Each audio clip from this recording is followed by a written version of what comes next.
आइए साथियों, next question देखिए क्या है। आपसे नेक्स्ट क्वेश्चन बोल रहा है, क्वेश्चन है A and B appear for an interview, A and B appear for an interview for two post, दो पोस्ट के लिए ए और बी इंटरव्यू के लिए अपीयर हुए हैं। The probability of A's selection is 1/3 and for B's selection is 2/5। B's के selection के लिए कितनी है? 2/5। Find the probability that only, सिर्फ एक ही, only one of them will be selected, सिर्फ एक ही सिलेक्ट हो। इस चीज़ की हमें प्रोबेबिलिटी निकालनी है कि सिर्फ एक ही सिलेक्ट हो। अब एक सिंपल सी बात है, इस क्वेश्चन को करने के तरीके बहुत हैं, बट मैं आपको बताना चाहूँगा ये क्वेश्चन क्या कहना चाह रहे हैं। ए और बी किसी दो पोस्टों के लिए इंटरव्यू के लिए अपीयर हुए, ठीक है। अब एक ही कंपनी है और उसमें दो पोस्टें निकली हैं और उनके लिए ए और बी ने अपीयर करा। दोस्त भी हो सकते हैं, नहीं भी हो सकते। ए के सिलेक्ट होने की प्रोबेबिलिटी 1/3 है, बी के सिलेक्ट होने की प्रोबेबिलिटी 2/5 है। पर क्वेश्चन ये प्रोबेबिलिटी पूछ रहा है आपसे कि सिर्फ एक ही सिलेक्ट हो। अब एक ही सिलेक्ट हो तो मैं आपको समझाता हूँ क्या चीज़ हो सकती है। एक ही सिलेक्ट हो तो हो सकता है पहली अर्थ में, अर्थ नंबर वन में ए का हो जाए और साथ में एंड उसी कंपनी में बी का ना हो, ए हंस के निकले, बी रो के निकले, ऐसे। या अर्थ नंबर 2 में क्या हो सकता है, पैरेलल वर्ल्ड में ये हो सकता है कि ए का ना हो और बी का हो जाए, बी हंस के निकले, ए रो के निकले। आई बात समझ में? मतलब ये पैरेलल वर्ल्ड का खेल होगा। यहाँ एक धरती में एक ही बंदा सिलेक्ट होगा तो पहली धरती में ए हो जाएगा, बी नहीं होगा, या दूसरी धरती में ए का नहीं होगा, बी का हो जाएगा, तो बीच में लगेगा और यहाँ पे लगेगा एंड। क्योंकि पहली धरती में ए का हो रहा है, ए हंस के निकल रहा है और साथ साथ मतलब एंड बी मायूस होके निकल रहा है, उसका नहीं हो पाया। या दूसरी धरती में बी का हो गया, बी हंस के निकल रहा है और उसने ए को देखा, ए रोते हुए निकल रहा है। ये बातें हैं। तो ये क्वेश्चन ऐसे होता है, पैरेलल वर्ल्ड बनाने पड़ेंगे और लिखना पड़ेगा, बीच में प्लस आएगा। और एक कंटिन्यूटी इवेंट में अर्थ 1 में ए का होगा, बी का नहीं होगा, और दूसरे अर्थ में बी का होगा, ए का नहीं होगा। ये क्वेश्चन ऐसे होने वाला है। चलो देखो, फिर मैंने माना इवन है, event that A is selected.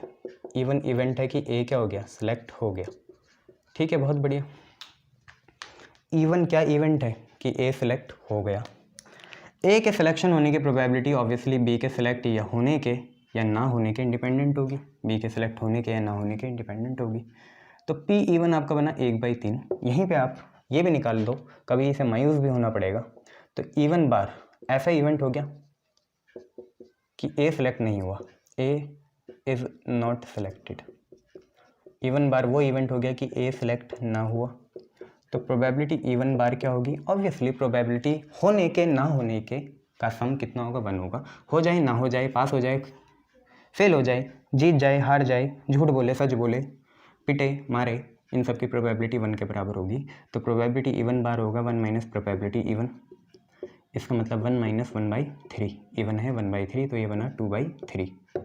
ऐसे ही E2 आप इवेंट बोल लो that B is selected. E2 event है कि बी क्या हो गया, सिलेक्टेड हो गया।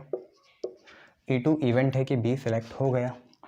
बी के सेलेक्ट होने की प्रोबेबिलिटी मतलब PE2 है 2/5। तो E2 बार क्या हुआ, E2 बार इवेंट हुआ that B is not selected. E2 bar ये इवेंट हुआ कि बी सिलेक्ट ना हो। तो प्रोबेबिलिटी E2 बार क्या होगी, ऑब्वियसली 1 माइनस प्रोबेबिलिटी E2 होगी। तो 1 माइनस 2/5 कितना, 3/5।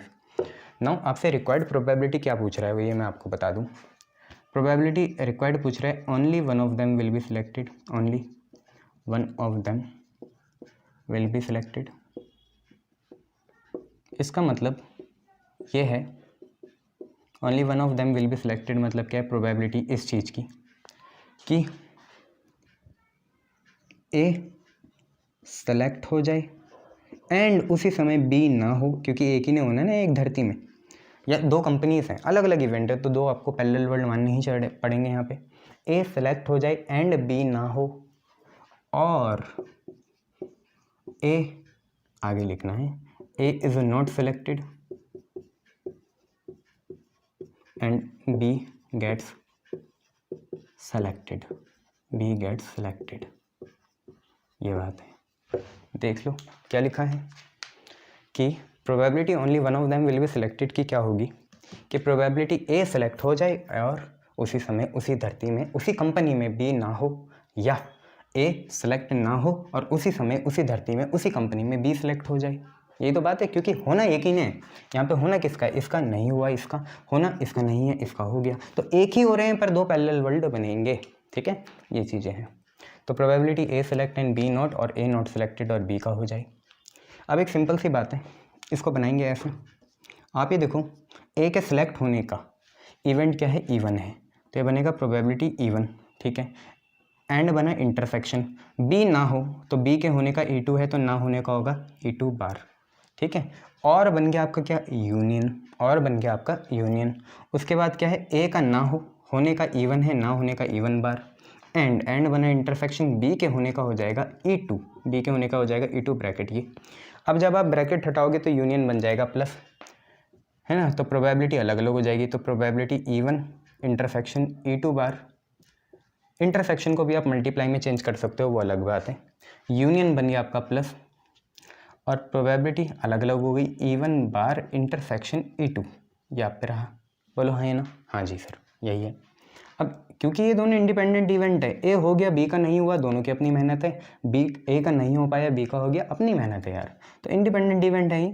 तो P E one intersection E2 bar क्या होगा, P E one into P E2 bar plus P E one intersection, E one bar intersection E2 होगा probability E one bar into probability of E2, ये होगा। ठीक है, चलिए अगर इतना हो गया तो हम अपना आंसर यही निकाल लेते हैं। देखिए आंसर क्या निकला, ध्यान से देखिएगा। आंसर हमारा निकला P रिक्वायर्ड, या P ओनली वन लिख लेते हैं यहाँ पे ना, P ओनली वन बराबर आया। सबसे पहले P इवन कितना है, 1/3 है। P E2 बार कितना है, E2 बार है 3/5, यहाँ लिखा प्लस। P इवन बार कितना है, P इवन बार है 2/3, और P E2 कितना है, P E2 है आपका 2/5। अब आपका मन करेगा यार सर 3 से 3 काट दूँ, पहले तो यार नहीं, दूसरा काटना नहीं है। ठीक है, 5 3 जा कितना होगा, 15 होगा, सीधा लिख दो। 3 1 जा 3, 2 2 जा 4, 4/15 नहीं 7/15 आंसर आ जाएगा, ये याद रखिएगा। कितना आंसर आ गया, 7/15 इज द आंसर। क्लियर है इतना, शाबाश। चलिए नेक्स्ट क्वेश्चन देखिए, पहले मैं इंक भर लूँ एक बार, जस्ट अ मिनट। आओ साथियों नेक्स्ट क्वेश्चन देखो क्या है। तो नेक्स्ट क्वेश्चन एडवोकेसी को बताएगा। वकील होते हैं ना, कभी कभार वकील का मेन धर्म क्या है, ये सुप्रीम कोर्ट के जज या हाई कोर्ट के जज को भी पता होता है कि उसका जो क्लाइंट है, चाहे वो गुनहगार हो चाहे ना हो, उसे बचाना है किसी भी हालत में। ठीक है, आइए देखिए क्या है। देखो क्वेश्चन क्या है,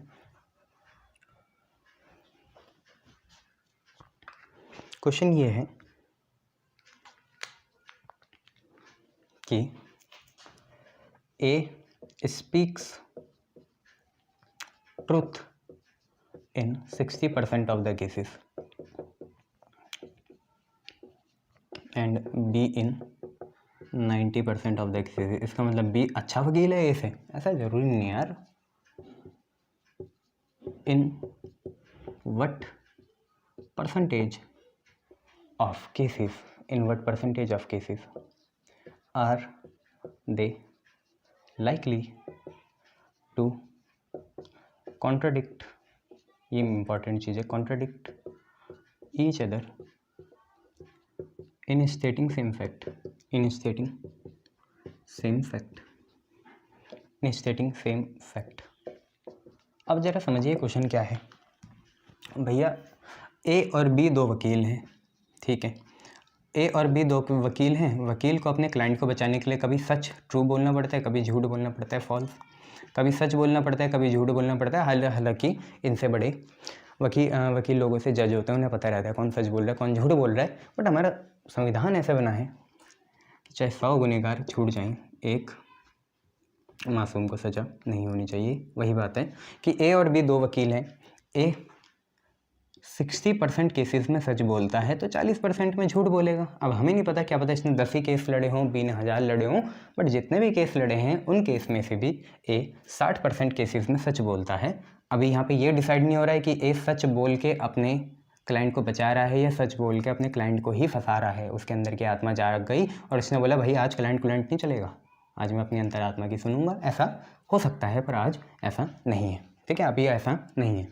तो ए 60% केसेस में सच बोलता है और 40% केसेस में झूठ बोलता है, जबकि बी 90% केसेस में सच बोलता है और 10% केसेस में झूठ बोलता है। अब मान लो ये दोनों एक दूसरे के अगेंस्ट खड़े हैं, एक पब्लिक प्रोसिक्यूटर है, पता नहीं कौन है, और एक क्लाइंट का वो है वकील है। एक पब्लिक प्रोसिक्यूटर मतलब जो स्टेट के लिए लड़ता है। अब एक आम आदमी थोड़ी लड़ लेगा अपने लिए, अगर उसे कॉरपोरेशन या बड़ी कंपनी से लड़ना है तो वो खुद थोड़ी लड़ लेगा, इतना अफोर्ड कर पाएगा नहीं। तो उसका केस कौन लड़ता है? स्टेट लड़ता है। स्टेट ऑफ उत्तराखंड आपने सुना होगा, दिस मैन, जैसे सार्थक Rawat versus union of India, state of Uttarakhand, ऐसे चीज़ें चलती हैं। तो वो स्टेट ऑफ उत्तराखंड या यूनियन ऑफ इंडिया जो है, तो वो केस लड़ेगा कौन? जो ऑब्वियसली वही लगेंगे। अब जैसे मान लो दंगई लोग होते हैं, दंगई लोग पब्लिक प्रॉपर्टी को हानि पहुंचा देते हैं, तो इनके खिलाफ लड़ेगा कौन? कोई आम आदमी लड़ेगा नहीं, स्टेट लड़ता है या यूनियन ऑफ इंडिया लड़ेगी केस इनके खिलाफ, ठीक है। ये बातें हैं। अब एक सिंपल सी बात ये देख लो कि ए और बी दो वकील हैं, ए 60% केसेस में सच बोलता है, 40 में झूठ, बी 90 में और 10 में। अब एक फैक्ट ये आया कि कोई पिंटू है, उसने चाकू चलाया, पिंटू ने चाकू चलाया और किसी की टांग में चोट लग गई, ठीक है, चाकू चलाया, टांग में चोट लग गई। अब हो क्या सकता है? उन्होंने बोला कि फैक्ट तो ये है, बट ऐसे कितने परसेंटेज ऑफ केसेस होंगे जिसमें ये एक दूसरे के खिलाफ बोलेंगे? खिलाफ बोलेंगे इसका मतलब ये है, मान लो ए बोल सकता है, हमें नहीं पता क्या ऑथेंटिसिटी है, क्या इसने चाकू चलाया हो या ना चलाया हो। ए ने बोला भैया इसने चाकू चलाया, तो बी ने ये नहीं बोलना है कि इसने चाकू चलाया है, बी ने कॉन्ट्राडिक्ट करना है, बी ने ये बोलना है कि इसने चाकू नहीं चलाया। ये तो पहला केस हो गया। पैरेलल वर्ल्ड में एक और चीज़ होगी कि ए बोल सकता है कि इसने चाकू नहीं चलाया, तो उस समय बी बोलेगा कि इसने चाकू चलाया होगा, तो उस समय बी बोलेगा इसने चाकू चलाया होगा। ये बातें हैं। एक दूसरे को क्या करना है? कॉन्ट्राडिक्ट करना है। कॉन्ट्राडिक्ट मतलब ये है कि अगर ए वकील ने बोला भैया ये जो पिंटू है इसने क्या चलाया? चाकू चलाया, तो वहाँ पे बी को इसके खिलाफ बोलना है। ए के स्टेटमेंट को क्या करना है? ए के स्टेटमेंट को अपोज करना है, बी को बोलना है भैया चाकू नहीं चलाया। हमें नहीं मतलब कि वो क्लाइंट है या पब्लिक प्रोसिक्यूटर है, पर होता ऐसी है। तो बी ने बोलना है कि भाई चाकू नहीं चलाया। अब मान लो बी ने अगर ये बोला हो या ए ने फिर ये बोला हो कि भैया इसने चाकू नहीं चलाया, तो बी को कॉन्ट्राडिक्ट करना है। इस बार बी ने बोलना है इसने ही चाकू चलाया है, तो कॉन्ट्राडिक्ट है। बट अगर सपोर्ट हो गया तो अलग चीज़ है। अगर ए ने बोला कि चाकू चलाया, बी भी बोला चाकू चलाया, ए ने बोला चाकू नहीं चलाया, बी ने बोला चाकू नहीं चलाया है, ये बातें हैं। तो ऐसा केस भी क्या होगा? फिर ये ए और बी जो होंगे फिर वकील नहीं होंगे, गवाह होंगे, और दोनों की सांठ गांठ होगी कि भैया तू भी बोलियो चाकू नहीं चलाया, मैं भी बोलूँगा चाकू नहीं चलाया, या तू भी बोलियो इसने ही मारा, बी ने भी बोला इसने ही मारा। तो ये चीज़ें होती हैं, सिंपल सी बातें। अब एक हमें सारी चीज़ें समझ में आ गई है। दो पैरेलल वर्ल्ड आएंगे। एक पैरेलल वर्ल्ड में ए ने बोला चाकू चलाया, बी ने बोला चाकू नहीं चलाया, या एक पैरेलल वर्ल्ड में ए बोलेगा चाकू नहीं चलाया और बी बोलेगा चाकू चलाया गया है। किसके द्वारा? पिंटू के द्वारा। तो इवन हम इवेंट मान लेंगे कि ए स्पीक्स ट्रूथ, इवन इवेंट मान लेंगे कि ए ने क्या बोला? सच बोला है। इवन ये इवेंट है कि ए सच बोल रहा है, तो इवन के होने की मतलब ए के सच बोलने की प्रोबेबिलिटी हो जाएगी 60%, मतलब 60/100। अब इवन बार मतलब क्या हुआ कि ए सच नहीं बोल रहा है, इसका मतलब ए टेल्स अ लाई, ए स्पीक्स अ लाई कभी नहीं होता। स्पीक्स होता है ट्रूथ के साथ, लाई के साथ टेल चलता है। तो ए टेल्स अ लाई, ए टेल्स अ लाई। तो ए ने अगर लाई बोला होगा तो पी इवन बार क्या हो जाएगा भैया, 1 माइनस पी इवन हो जाएगा और नहीं हो जाएगा? हाँ सर हो जाएगा। तो अगर ये 60 है तो वो 40 आएगा, ऐसे भी निकाल सकते हो 1 माइनस 60/100, तो भैया बताओ कितना, 40/100 आ गया, नहीं आया? आ गया सर। आओ देखो नेक्स्ट भैया, E2 क्या है कि बी स्पीक्स ट्रूथ। E2 क्या है कि बी ने क्या बोला, सच बोला। E2 क्या है कि बी ने क्या बोला, सच बोला। तो प्रोबेबिलिटी ऑफ E2 कितनी आ जाएगी भैया, बी 90% केसेस में सच बोलता है, तो ये बनी 90/100, 90/100। अच्छा, तो E2 बार मतलब बी ने भी लाई को टेल करा, बी टेल्स लाई, अ लाई। अरे छोड़ो, इंग्लिश की क्लास है क्या। E2 बार हो गया कितना, 90/100 में सच बोल रहा है, तो 10/100 में झूठ बोलेगा। बस इतनी सी बात है। अब देखो एक सिंपल सी बात उन्होंने बोला कि ऐसे कितने परसेंटेजेस ऑफ केसेस होंगे टोटल के कि वो एक दूसरे को कॉन्ट्राडिक्ट करें। तो अभी तो हम फ्रैक्शन निकालेंगे, फिर उसको 100 से मल्टीप्लाई करके परसेंटेज निकालेंगे। तो रिक्वायर्ड प्रोबेबिलिटी है कि A and B contradict each other, A and B contradict each other. Required probability ये है कि ए और बी एक दूसरे को क्या करें, कॉन्ट्राडिक्ट करें। इसका मतलब क्या हुआ, इसका मतलब सिंपल सी बात हुई, प्रोबेबिलिटी इस चीज़ की, मान लो पहले पैरेलल वर्ल्ड में ए ने ट्रूथ बोला एंड बी ने लाई टेल करा, ठीक है। ए ने सच बोला, बी ने झूठ बोला। जब ए सच बोल रहा है उसी समय बी क्या बोल रहा है, झूठ बोल रहा है। तो A speaks truth and B tells lie. और दूसरे पैरेलल वर्ल्ड में ये हो सकता है कि ए ने लाई टेल करा हो और बी ने ट्रूथ बोला हो, बी ने ट्रूथ बोला हो। ये चीज़ें दो हो सकती हैं कि ए ने सच बोला, बी ने झूठ बोला, और ए ने झूठ बोला, बी ने सच बोला। आई बात समझ में। ये दो पैरेलल वर्ल्ड हैं। एक पैरेलल वर्ल्ड में अगर ए सच बोलेगा तो बी झूठ बोलेगा, क्योंकि केस तो कॉन्ट्राडिक्ट का है, सपोर्ट का नहीं है। तो ए ने सच बोला, बी ने झूठ बोला, या बी ने सच बोल दिया और ए ने झूठ बोला। तो आपको पता है और बनेगा यूनियन, एंड बनेगा इंटरसेक्शन। बोलो हाँ है ना, यस सर। तो पी ए के सच बोलने का इवेंट है E1, एंड बना इंटरसेक्शन। बी के झूठ बोलने का है E2 बार, ऊपर से देख लिया करें, और बना यूनियन। ए ने झूठ बोला, उसका है E1 बार इवेंट, एंड बना इंटरसेक्शन। बी ने सच बोला, उसका है E2। ये क्लोज, यूनियन बना प्लस, तो ये बनेगा प्रोबेबिलिटी E1। देखो इतना छोटा सा क्वेश्चन था सर, टाइम बहुत वेस्ट करते हो, पता नहीं क्या वकील बता रहे हो यहाँ पे, यूनियन ऑफ इंडिया, ये सारी चीज़ें हमें क्या मतलब। बेटा जिम्मेदार सिटीजन बनना सबसे बड़ा आपका कर्तव्य है, ये बात है, कोई आपको ऐसे उल्लू नहीं बना सकता। तो प्रोबेबिलिटी E1 इंटरसेक्शन E2 बार, यूनियन बना प्लस प्रोबेबिलिटी E1 बार इंटरसेक्शन E2। ये चीज़ें हैं भैया। एंड बनेगा क्योंकि दोनों इंडिपेंडेंट इवेंट है, सांठगांठ थोड़ी है इनकी, तो इंटरसेक्शन बन जाएगा मल्टीप्लाई। तो P1 इंटू P2 बार, और प्लस बना प्लस ही P1 बार इंटू P2। ये हो गया। P1 कितना है, 60/100, 60/100 multiply by P2 bar, P2 बार है 10/100, प्लस P1 बार कितना है 40/100, और P2 कितना है 90/100, 90/100। सर ये काटो, ये काटो, ये काटो, ये काटो, ठीक है। ये आया बच्चे 6/100, वो आया 36/100, ये हो गया 42/100। तो ऑब्वियसली फिर ये आंसर आ जाएगा 42%। 100 हटाएंगे परसेंट लग जाएगा, तो 42% ऐसे केसेस हैं जिनमें वो एक दूसरे के विपरीत खिलाफ अगेंस्ट बोलते हैं, एक दूसरे को कॉन्ट्रडिक्ट करते हैं। तो सपोर्ट में कितना होगा, 52% होगा, नहीं होगा, या 48% होगा। सोचो 48% हो सकता है या नहीं हो सकता है, तो करके देखते हैं यार।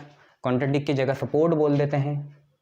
अब सपोर्ट मतलब क्या हुआ, सपोर्ट मतलब ये चीज़ हुई, अभी दूसरा क्वेश्चन कराने जा रहा हूँ बच्चों सपोर्ट वाला। सपोर्ट मतलब ये हुआ, एक पैरेलल वर्ल्ड में दोनों ने ही बोला कि इसने ही कत्ल करा है, ए ने भी बोला इसने कत्ल करा है, ए और बी ने भी बोला इसने कत्ल करा है। या दूसरे पैरेलल वर्ल्ड में ये हो सकता है, ए ने भी बोला इसने कत्ल नहीं करा और बी ने भी बोला इसने कत्ल नहीं करा। ये बातें हो सकती हैं, ठीक है। सपोर्ट मतलब यही तो चीज़ है। सपोर्ट मतलब क्या है, ए ने बोला हाँ तू पागल है, बी ने भी बोला हाँ तू पागल है, ठीक है। या ए ने बोला तू पागल नहीं है, बी ने बोला तू भोला है रे, पागल नहीं है। ये बातें। तो सपोर्ट मतलब क्या है, दोनों एक जैसा बोलेंगे, ठीक है। तो यहाँ पे अगर सपोर्ट आ गया, बाकी सारी चीज़ें तो ऐसी रहेंगी ना। अगर यहाँ सपोर्ट आ गया तो अगर ए एक वर्ल्ड में सच बोल रहा है तो बी ने भी उसी वर्ल्ड में क्या बोलना है, सच बोलना है। या एक वर्ल्ड में झूठ बोल रहा है तो बी भी उस वर्ल्ड में क्या बोलेगा, झूठ ही बोलेगा। मतलब दोनों साइड ऐसे आएंगे और दोनों साइड बाहर वाले आएंगे, बोलो हाँ है ना, दोनों साइड ऐसे आएंगे, दोनों साइड बाहर वाले आएंगे, लाई लाई ट्रुथ ट्रुथ। ठीक है, ये चीज़ है। तो यहाँ पे E2 ऐसा, यहाँ E1 बार, यहाँ E2 बार। अब ये पूरा लिख लेंगे। तो प्रोबेबिलिटी E1 भाई सच बोलता है 60% केसेस में, वो बनता है E2 90% केसेस में, झूठ बोलते हैं 40% केसेस में ए, अभी बोलता है 10% केसेस में। 9 6 जा 54 प्लस 4 और यहाँ पे 100, कितना आ गया 58 बाई 100, और वो कितना आ रहा था 42। देखना 58 और 42 कितना हुआ, 100 हुआ ना। तो यही चीज़ है, 58% केसेस में ये दोनों एक दूसरे को सपोर्ट करेंगे। तो ये क्वेश्चन भी हो ऐसे सकता है, कोई दिक्कत वाली बात नहीं है। क्लियर, शाबाश, देख लीजिए। चलिए नेक्स्ट क्वेश्चन करेंगे।